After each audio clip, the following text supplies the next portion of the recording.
Let's talk about ectopic pregnancy. তো এখানেও এটা একটা ব্লিডিং কমপ্লিকেশন। এখানে আমি কী কী দেখতে পাচ্ছি একটোপিক প্রেগনেন্সিতে? এনি প্রেগনেন্সি যেটা ওভামটা কোথায় ফার্টিলাইজ হচ্ছে, আউটসাইড ইউটেরাস, সেটা হচ্ছে একটোপিক প্রেগনেন্সি। এবার এর টাইপস কী কী? তার মোস্ট কমন হচ্ছে টিউবাল একটোপিক প্রেগনেন্সি, এটা একটা previous year question.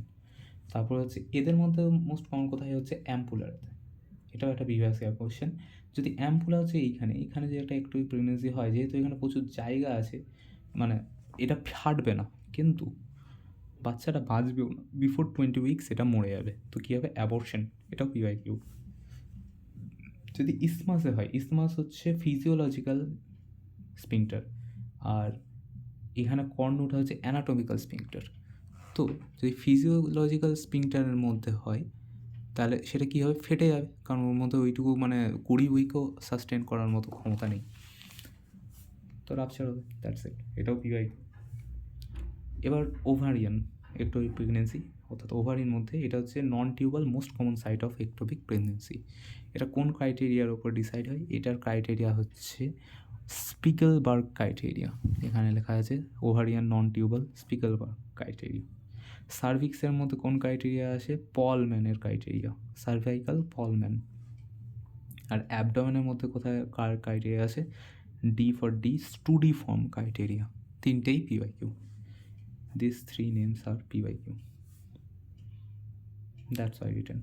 Okay. Let's talk about the things again. Risk factor কি? গাইনিতে সবকটা রিস্ক ফ্যাক্টরই হচ্ছে, তা আগে একবারও সেম জিনিস ঘটে গেছে। তো অবভিয়াসলি এখানে রিস্ক ফ্যাক্টর তো একটা হবে previous history of ectopic pregnancy বা history of surgery in fallopian tube, এটা হচ্ছে হাই রিস্ক। মোস্ট কমন হচ্ছে পেলভিক ইনফ্ল্যামেটরি ডিজিজ, তাহলে হচ্ছে ইনফ্ল্যামেশন হয়েছে কার? ক্ল্যামাইডিয়া বা টিবির। এছাড়া হতে পারে কি ফেল্ড কন্ট্রাসেপশন, তাছাড়া স্মোকিং, STD, ইনফার্টিলিটি, এগুলো তো আছেই। ক্লিনিক্যাল ফিচার্স কী কী? আমি অ্যাবর্শনের ক্ষেত্রে দেখেছিলাম যে ফিমেলটা ব্লিডিং হবে, এখানেও ব্লিডিং হচ্ছে, তার সাথে সাথে কী আছে? তলপেটে চরম ব্যথা হবে এবং এমেনোরিয়া অর্থাৎ মেনস্ট্রুয়েশন হয়নি। এবার এই পেনটা কার জন্য হচ্ছে? পেনটা হতে পারে যে ফেটে গেছে ভেতরে, রাপচার্ড হয়ে গেছে একটু এই প্রেগনেন্সি, অথবা আনরাপচার্ড আছে।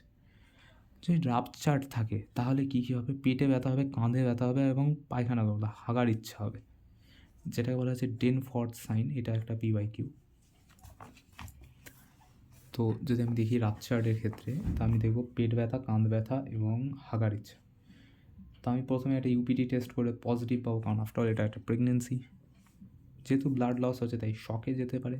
অ্যাবডোমেনটা কী হবে? বড় হবে, মোটা হবে এবং টাচ করলে রিবাউন্ড টেন্ডারনেস হবে।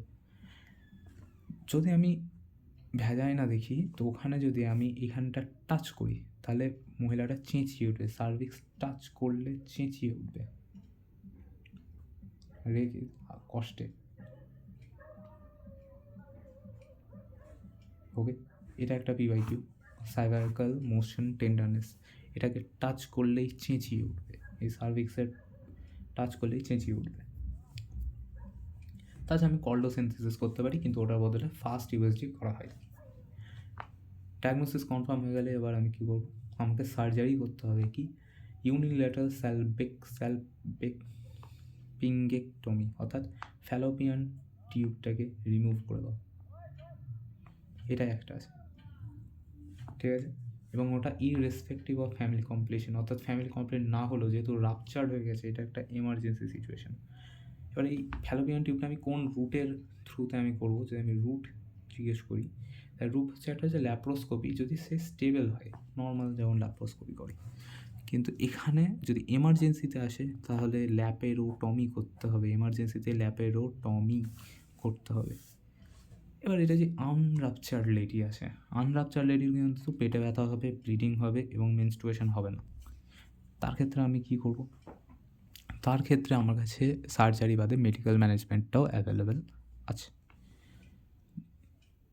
প্রথমে আমাকে সেই সবের আগে ডায়াগনোসিস করতে হবে। তো ডায়াগনোসিসে কী আছে? ইউরিন প্রেগনেন্সি টেস্ট পজিটিভ হবে, মোস্ট ডিউ টু HCG।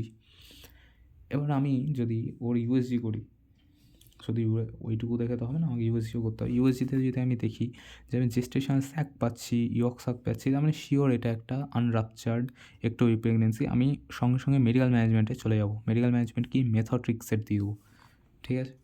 কিন্তু যদি আমি দেখি এগুলোও দেখতে পাচ্ছি না, আমি রিং অফ ফায়ার দেখতে পাচ্ছি, একটা কমপ্লেক্স অ্যাডনেক্সাল মাস দেখতে পাচ্ছি, তাহলে আমাকে বিটা এইচসিজি পরিমাণটাকে চেক করতে হবে।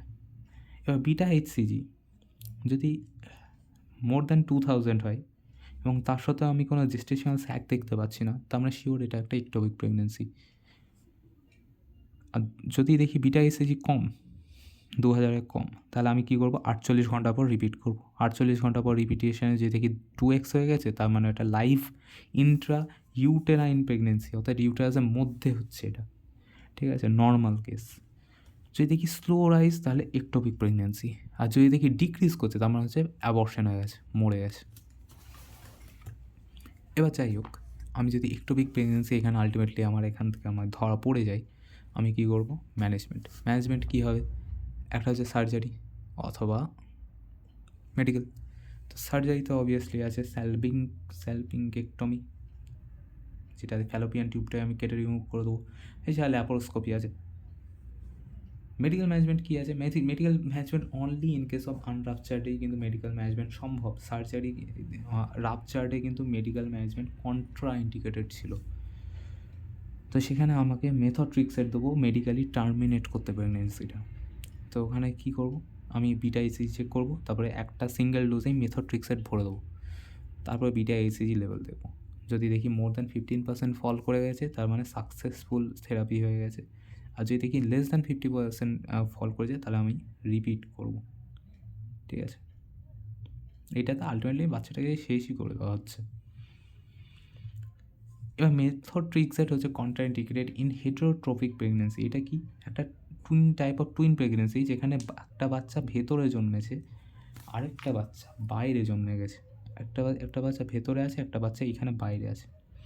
এবার যদি মেথোট্রিক্সেট দিই, তাহলে দুজনেই মরে যাবে, সেটা করা যাবে না। তাহলে আমি সার্জারি করে এই বাচ্চাটাকে কেটে বের করে নেব। কী সার্জারি, স্যালপিংকেক্টমি, আবার কেটে বাচ্চা সমেত বের করে নিয়ে চলে আসবো। আর এই বাচ্চাটা নর্মালি কন্টিনিউ হবে এবং নর্মালি ডেলিভার হবে।